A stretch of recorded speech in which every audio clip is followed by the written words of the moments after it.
I smooth my dress as I walk up the familiar brick path to my parents' suburban Boston home.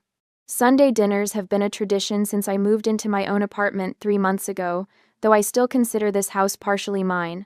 After all, my most prized possession remains here, Grandma Wilson's baby grand piano that gleams in the corner of the living room, its mahogany surface catching the late afternoon light. Felicity, there you are. Mom ushers me inside with a quick kiss on the cheek. Melody's been practicing all morning for her audition. Of course she has. The house vibrates with my sister's voice, powerful, undisciplined notes that make me wince. For someone labeled a natural talent, Melody certainly skips the fundamentals. Sounds enthusiastic. I offer, hanging my coat in the hallway closet. Dad appears from the living room, his hand extended to a man I don't recognize, tall, with wire-rimmed glasses and a leather portfolio. They're standing uncomfortably close to my piano. Who's that? I ask Mom, keeping my voice low. Oh, just a colleague of your father's.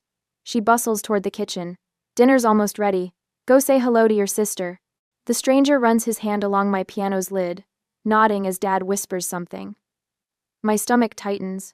I cross the room in quick strides. Hello, I say, extending my hand to the stranger while positioning myself between him and the piano. I'm Felicity. Martin Graves. His handshake is limp and cool. Beautiful instrument you have here. Thank you. It was my grandmother's. Dad clears his throat. Martin's from Berkeley. He's here to appraise the piano. Appraise? The word hangs in the air. Why would we need an appraisal?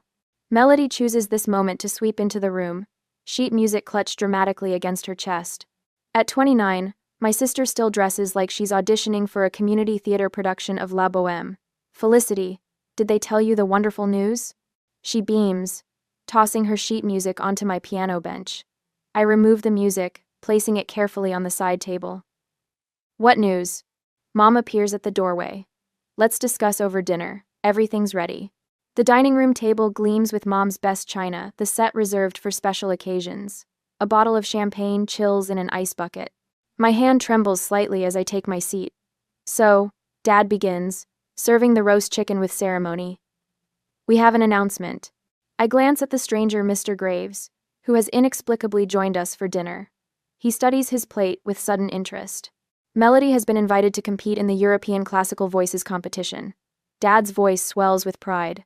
It's the opportunity of a lifetime. That's wonderful, I say, genuinely happy for my sister despite our complicated relationship. Congratulations, Melody. Melody preens. Only 12 vocalists from North America were selected. The thing is, Mom continues, her voice taking on that practical tone I've learned to dread. The competition requires substantial funding, travel, accommodations, coaching. Dad nods. Which brings us to our decision. He places his fork down with precision. We've decided to sell the baby grand to fund Melody's competition expenses. The room tilts sideways. I grip the edge of the table. My piano? Grandma's piano? It's just sitting there, collecting dust, Mom says, not meeting my eyes. Melody's voice is a gift from God. Your piano playing is just a hobby. I am. A memory flashes my solo recital at 12, transformed last minute into Melody's showcase when she announced she'd prepared a song. My hands trembling then as they do now. That piano was Grandma's gift to me, I say, my voice quieter than intended but firm. It's not yours to sell. Dad waves his hand dismissively. Don't be selfish, Felicity. This is about the family's legacy. Melody has a real chance at an international career. I notice a business card on the sideboard behind Dad. Martin Graves, piano appraiser and broker. Not a colleague, not a casual visitor. They'd planned this ambush. How long have you been planning this? I ask. An uncomfortable silence falls. Mr. Graves studies his wine glass. We've been discussing options for weeks, Mom finally admits. Mr. Graves believes we can get $15,800 for it. Melody reaches for the champagne. Just imagine, when I win in Europe, we'll showcase my award right there, where the piano used to be. When you win, Dad echoes, raising his glass. To Melody's success. My parents beam at my sister, while I sit frozen, the meal untouched before me. All those years of practicing 5 hours daily while Melody relied on her natural talent. All those sacrifices for this moment, when they would take even my grandmother's legacy from me. Will you excuse me? I push back from the table, legs unsteady as I stand. I'm not feeling well. No one protests as I leave. In the living room, I trail my fingers across the cool ivory keys one last time, a whispered promise forming in my mind. This isn't over. They want my voice silenced. But they've forgotten who taught me to play. I can't sleep that night. My mind replays dinner like a horror film on loop. Dad's casual dismissal, Mom's cold practicality, Melody's smug smile. At 3 in the morning, I give up and wander downstairs, drawn to the piano one last time. My fingers hover over the keys without pressing. Playing would wake everyone, and right now, I need the house silent. Instead, I trace the grain of the wood, memorizing its patterns in the moonlight. Dad's study door stands ajar, unusual for him. The family computer glows with screensaver fish swimming in electronic circles. I shouldn't, but tonight, something rebellious stirs within me. 3 clicks and I'm in his email. The subject line jumps out immediately. Piano valuation. Lowball. Offer accepted. The email chain stretches back 2 months. 2 months they've been planning this? My stomach tightens as I scroll through message after message, each one a fresh wound. We need to move quickly before Felicity realizes what's happening. Dad wrote to Mr. Graves 3 weeks ago. I've researched comparable instruments, Mr. Graves replied. This model typically sells for $18,900, $22,400, but I can offer $15,800 as discussed. My hand trembles on the mouse. They deliberately sought a lowball offer, $6,600 below market value. Another email from Melody to Dad. Felicity won't make a scene. She never stands up for herself. I'm no longer cold. Heat crawls up my neck, burning behind my eyes. In the bottom drawer of Dad's desk, beneath a stack of insurance papers, I find the official appraisal. Mr. Graves had valued the piano at $21,900 privately, before offering less. Everyone knew except me. The floor creaks behind me. I whirl around, clutching the papers. You shouldn't be in here. Uncle James stands in the doorway, hair rumpled from sleep. He glances at the appraisal in my hand, but makes no move to take it. He was not present at the dinner, and came later. He will also sleep here. Now I am waiting for his next step as well. They lied about everything. My voice sounds strange, tight with anger I rarely express. Your father has always believed Melody deserves every advantage, he says carefully, even at your expense. Did you know? Uncle James looks away. His silence is answer enough. Morning arrives with forced normalcy. Mom bustles around the kitchen making pancakes as if yesterday never happened. Dad reads his newspaper. Melody hums scales by the window. Sleep well? Mom asks, sliding pancakes onto my plate. I set the fork down without eating. I found the emails. The kitchen goes still. Dad's newspaper lowers slowly. You went through my computer? His voice rises with manufactured outrage. You went behind my back to sell my piano. I match his tone. A piano worth $21,900 that you're selling for $15,800. Melody rolls her eyes. You're just being dramatic. It's what you do. Mom touches my arm with practiced tenderness. Sweetie, sometimes family means making sacrifices. When you were little, we spent so much on your piano lessons. Now it's Melody's turn. The manipulation is so transparent I almost laugh. I'm giving you one chance to reconsider. Dad's face hardens. This isn't a negotiation, Felicity. The decision is made. The doorbell interrupts before I can respond. Dad welcomes Mr. Graves, who carries a folder of papers. They settle at the dining table with fresh coffee. I stand in the doorway, watching Dad sign the preliminary sales agreement. Just need to take final measurements today, Mr. Graves says, moving toward my piano. It's in exceptional condition. The buyer will be thrilled. While they're distracted measuring, I grab my phone and casually snap photos of the agreement. Date, terms, signatures, everything captured in high resolution. The house phone rings. Mom answers, then holds it out to me with surprise. It's Professor Harrington. My piano professor rarely calls. I take the phone into the kitchen. Felicity. Her warm voice steadies me. I wanted to tell you personally, your audition recording was extraordinary. The committee has selected you for the advanced performance track. I glance at my family in the next room, huddled around my piano like vultures. I didn't think I was good enough. Not good enough? You were the top choice. You have remarkable talent, Felicity. Don't let anyone tell you otherwise. After hanging up, I text Sarah, my best friend who's in her second year of law school. Family selling my grandmother's piano without permission. Need legal advice as soon as possible. Her response is immediate. They can't sell what isn't legally theirs. Does your grandmother's will specify the piano is yours? I don't know, but I'll find out. Later, walking to clear my head, I run into Mr. Peterson, watering his roses. At 82, my elderly neighbor still has the sharp eyes of the music store owner he once was. Trouble at home? He asks, noting my expression. I explain the situation. He leans on his cane, considering. First, get proof of the piano's true value. Second, check who legally owns it.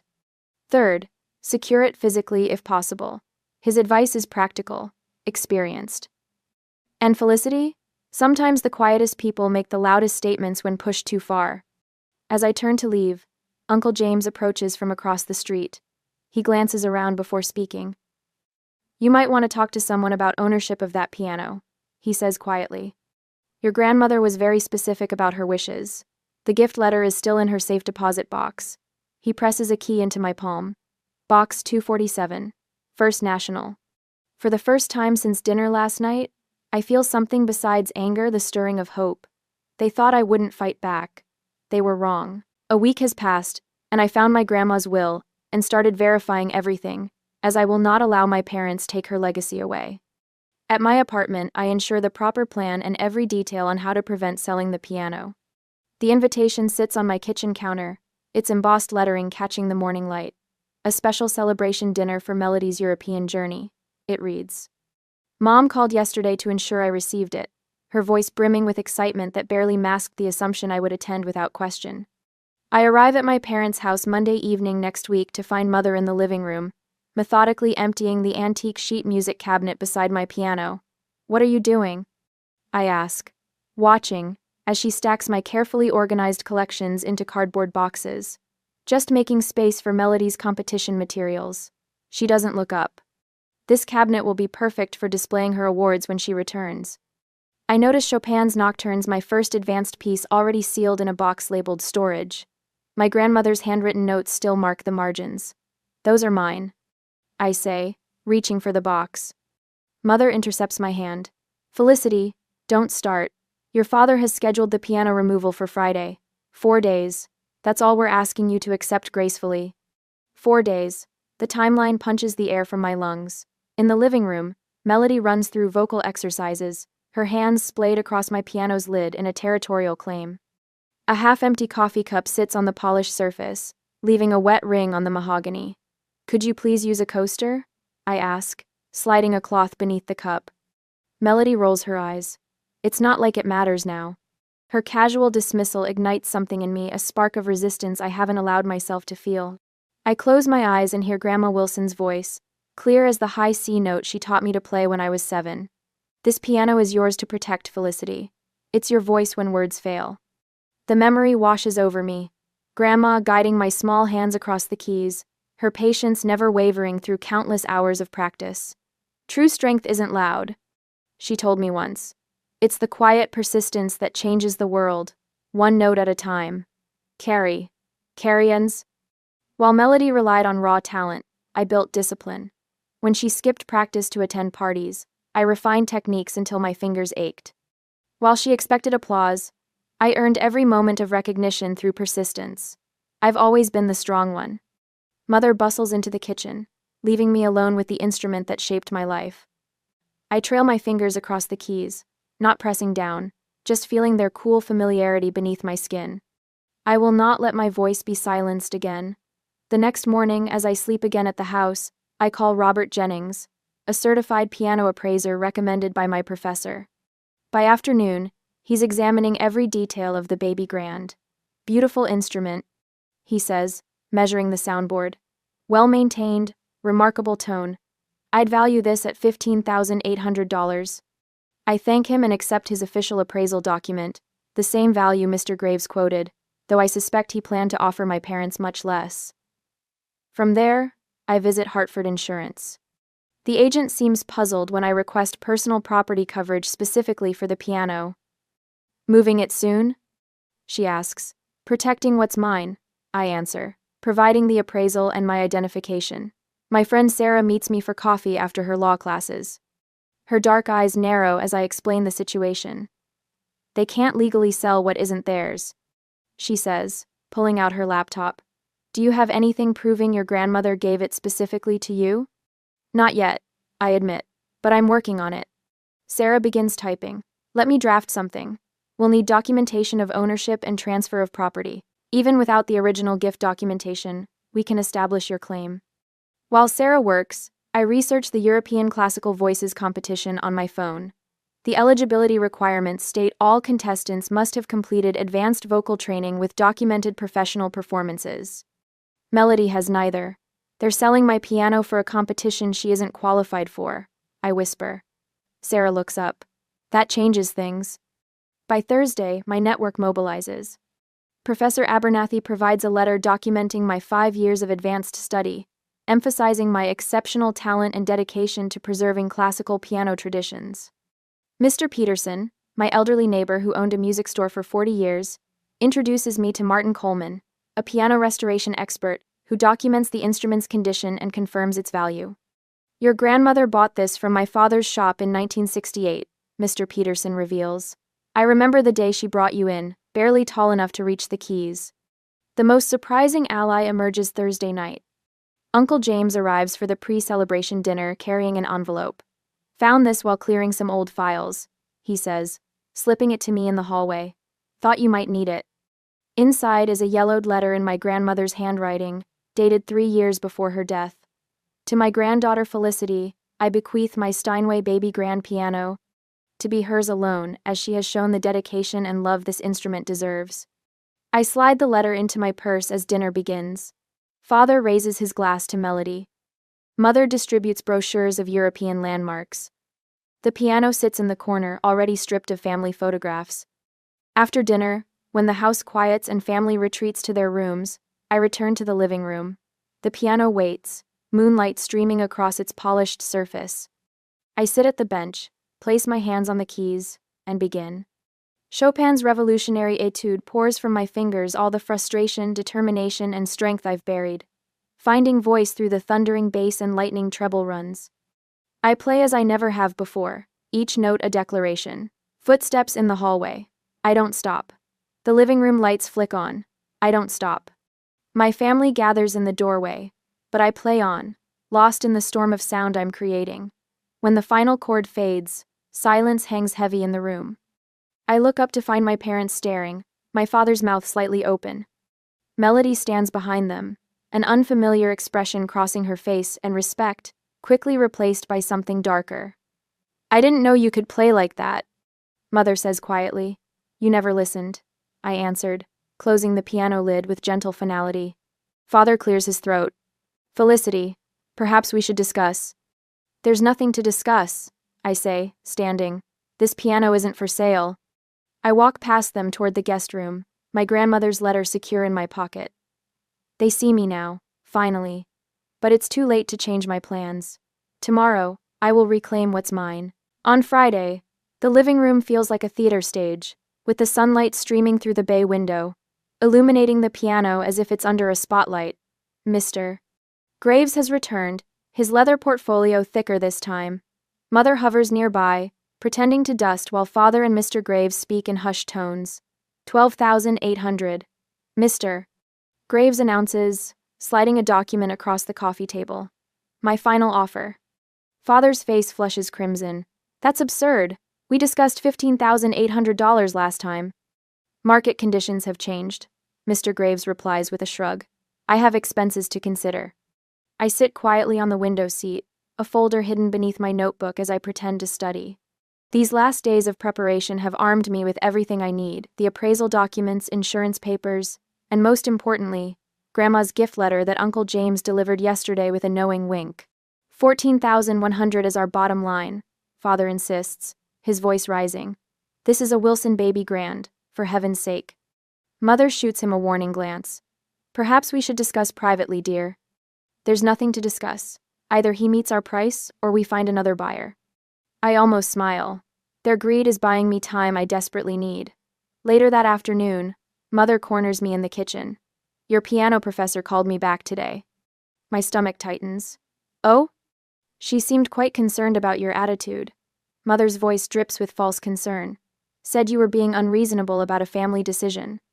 I focus on stirring my tea, knowing my professor would never betray me. Is that what she said? She understands what this opportunity means for Melody. The lie hangs between us. I know exactly what the professor told her, that I've shown exceptional talent and dedication, that the piano rightfully belongs to me. Father strides into the kitchen, cell phone in hand. I've just spoken with Pastor Williams. If this situation isn't resolved by Sunday, we'll donate the piano to the church. The spoon clatters against the mug. You would rather give it away than let me keep it? At least it would serve a purpose, he says, rather than being a selfish symbol of your obstinance. I take a measured sip of tea. That's not your decision to make. My calm response visibly unsettles him. He expected tears or pleading, not this new version of me who meets his gaze without flinching. Melody floats in wearing a floor-length floral dress, sheet music clutched dramatically to her chest. Beth, we need to talk. She leads me to the living room, positioning herself beside the piano. This competition could change my entire life. She says, voice trembling perfectly. I've worked so hard for this chance. Have you? I ask softly. What's that supposed to mean? When was the last time you practiced your competition pieces? Her mouth opens, then closes. The theatrical tears vanish. They're changing the moving date, I say, to Sunday. Melody's eyes widen. How did you know that? I heard Father on the phone earlier. What I don't tell her is that it doesn't matter. They can change dates all they want, the movers will still need my signature as the piano's legal owner. When Mr. Graves returns the next morning with contract revisions, I'm ready. Father calls me into the living room, his voice overly cheerful. Mr. Graves has some paperwork for us, Felicity. For you? I correct gently. Mr. Graves adjusts his glasses. Actually, I'll need documentation of ownership before proceeding. Standard procedure for instruments of this value. Father waves dismissively. That's not necessary. This is a family matter. I'm afraid it is necessary, Mr. Graves insists. There have been unfortunate situations in the past with disputed ownership. Father's confident smile falters. The piano belongs to the family. That's not what Grandma's will stated, I say quietly. The room goes silent. Mother's dusting cloth freezes mid-polish. What did you say? Father asks. Before I can answer, Uncle James walks in carrying a casserole dish. Lasagna from Aunt Judith, he announces, then pauses to survey the scene. Did I interrupt something?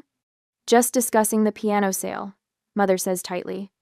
Uncle James sets down the dish and studies the baby grand thoughtfully. Beautiful instrument. Wonder what Mom would think about selling Beth's piano. Father shoots him a warning look. This isn't your concern, James.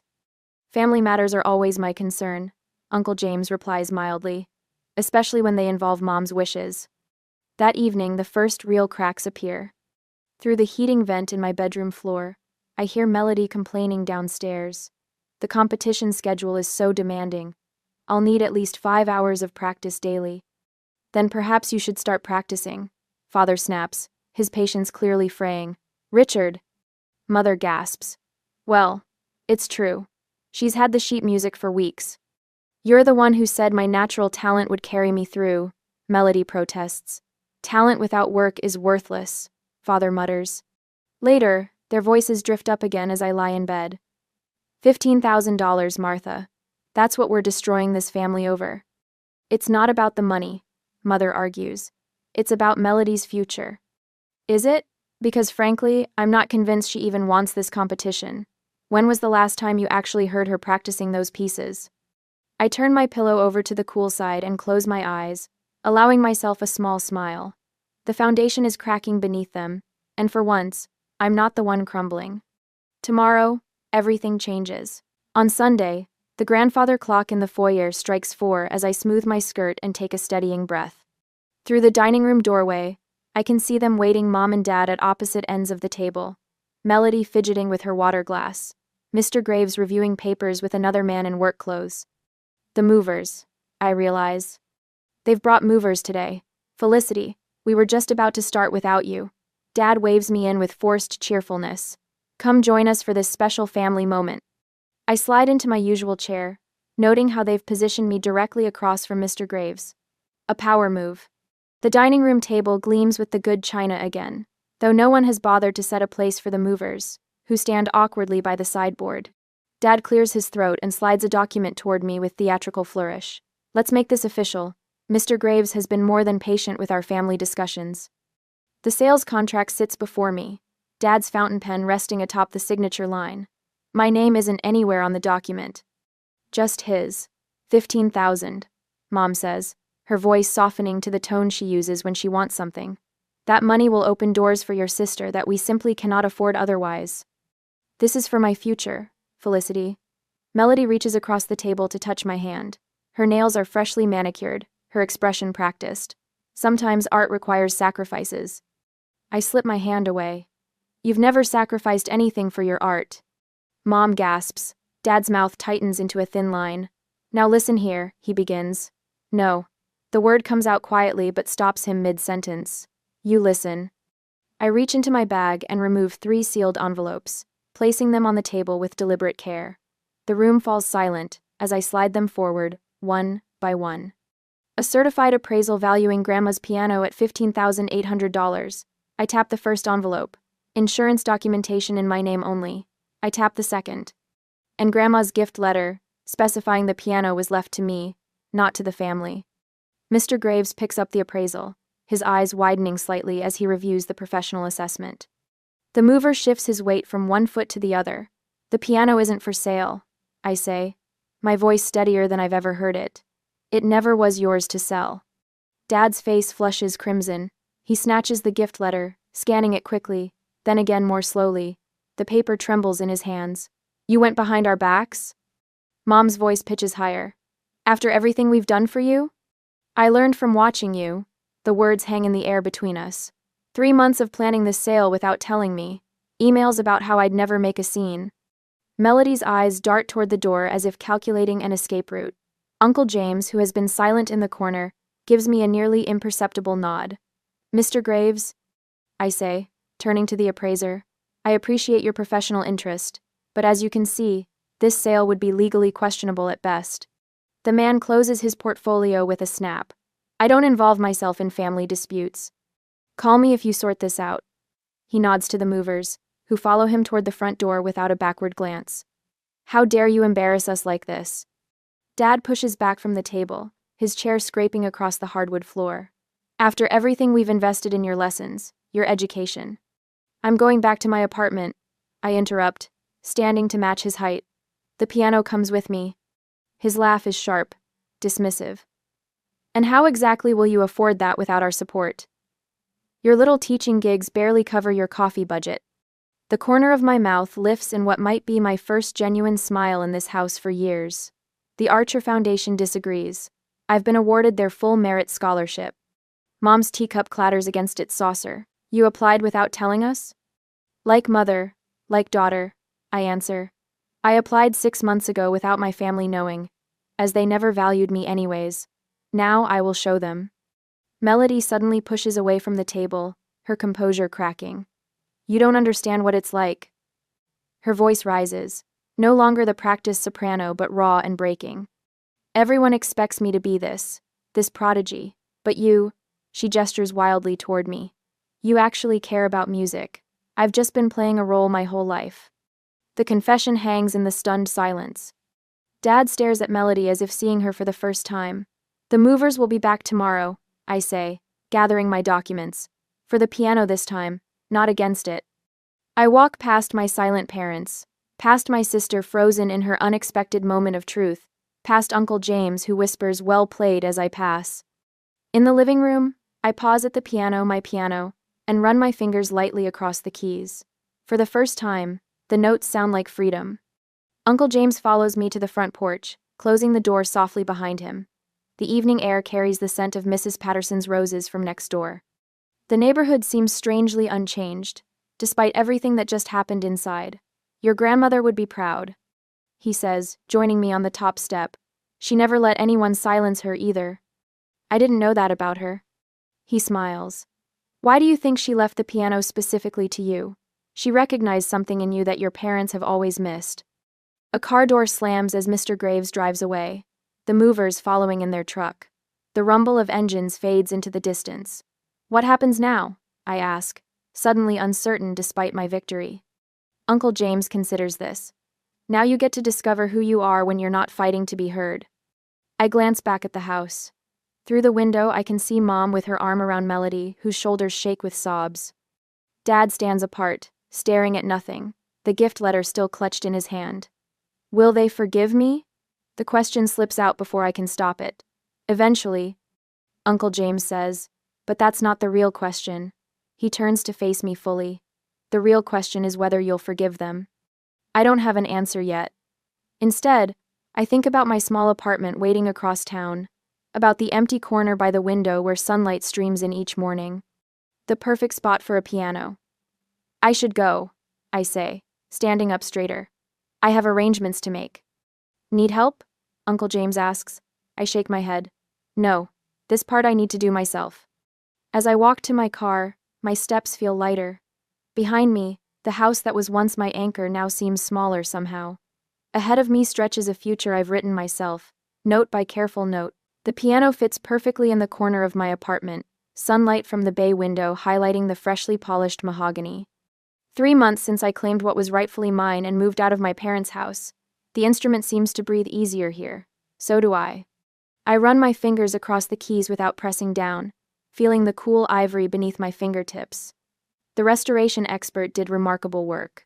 Every note rings true now, the slightly uneven action of the keys corrected, the soundboard resonating with new vigor. Like me, the piano needed space to find its voice again.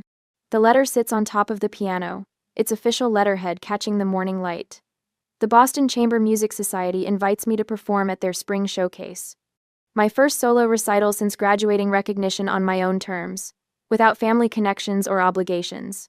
You earned this. I whisper to myself, still learning to accept compliments, even from my own voice. The doorbell rings, and I find Uncle James standing there, a weathered leather satchel tucked under his arm. I found these while cleaning out my storage unit, he says, placing the satchel gently on my coffee table. Thought they belonged with you now. Inside are 5 leather-bound journals, my grandmother's elegant handwriting filling each page with musical notations, practice techniques, and personal reflections on pieces she mastered. She kept journals her entire career, Uncle James explains, his voice soft with remembrance. These were from her teaching years. I trace my finger along her handwritten notes on Debussy's phrasing. Thank you. Later that week, a young girl named Emma sits beside me at the piano, her small fingers working through scales with determined concentration. Teaching wasn't part of my plan, but when Mr. Peterson recommended me to a colleague's granddaughter, something clicked. Now I have 6 students, each bringing their own relationship with music into my home. That's it, I encourage as Emma masters a difficult transition. Let the melody breathe. After she leaves, Sarah arrives with takeout and champagne. To celebrate your first paid gig at the Gardiner Museum? She announces, popping the cork with a satisfying thunk. I told you standing your ground would pay off. It still feels surreal, I admit, accepting the plastic cup of bubbling champagne, having space that's truly mine. The following Sunday, my phone lights up with a text from my mother, the 5th in as many weeks. The previous 4 went unanswered, but this one catches my attention. We'd like to visit, just to talk. Melody too. Uncle James calls that evening. They're trying, he says when I mention the text, in their own way. And Kodavizakapi. Are they? I ask, uncertain. Melody's been taking actual lessons, real technique work. Your father mentioned she practices 2 hours daily now. I consider this as I flip through Grandma's journals before bed. Her words from decades ago speak directly to me. Music isn't about competition. It's about finding your authentic voice. 6 months after leaving home, I welcome my family into my apartment.